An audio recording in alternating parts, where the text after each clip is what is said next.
Good news na naman mga kababayan, isang napakagandang proyekto ang tinutukan ng administrasyon ngayon. Nagsagawa ng pagsusuri ng site ng Bataan Cavite Interlink Bridge.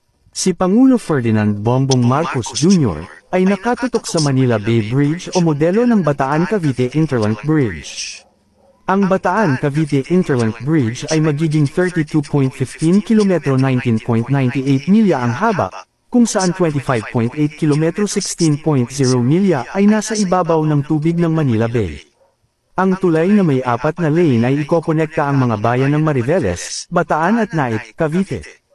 Ang tulay ay binubuo ng 3 navigational bridge, North Channel Bridge, South Channel Bridge at Nearshore Navigation Bridge, Marine Viaducts, at isang vehicle turnaround na matatagpuan sa silangan ng makitid na bahagi ng Corregidor Island na may probisyon para sa posibleng koneksyon ng daan sa isla.